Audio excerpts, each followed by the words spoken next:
أعوذ بالله من الشيطان الرجيم بسم الله الرحمن الرحيم۔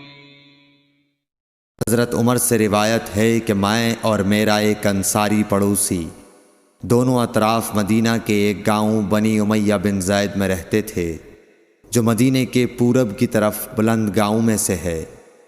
ہم دونوں باری باری حضرت صلی اللہ علیہ وسلم کی خدمت شریف میں حاضر ہوا کرتے تھے۔ ایک دن وہ آتا، ایک دن میں آتا۔ جس دن میں آتا اس دن کی وحی کی اور رسول اللہ صلی اللہ علیہ وسلم کی فرمودہ دیگر باتوں کی اس کو خبر دے دیتا تھا، اور جب وہ آتا تو وہ بھی اسی طرح کرتا۔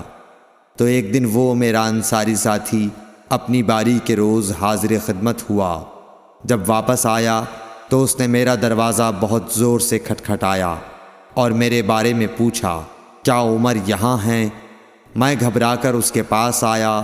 وہ کہنے لگا کہ ایک بڑا معاملہ پیش آ گیا ہے، یعنی رسول اللہ صلی اللہ علیہ وسلم نے اپنی بیویوں کو طلاق دے دی ہے۔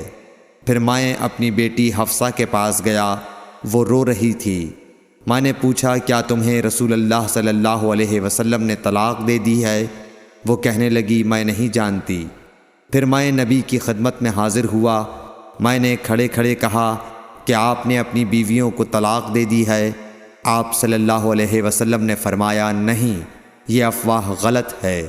تب میں نے تعجب سے کہا، اللہ اکبر، اللہ بہت بڑا ہے۔ صحیح بخاری، حدیث نمبر 89۔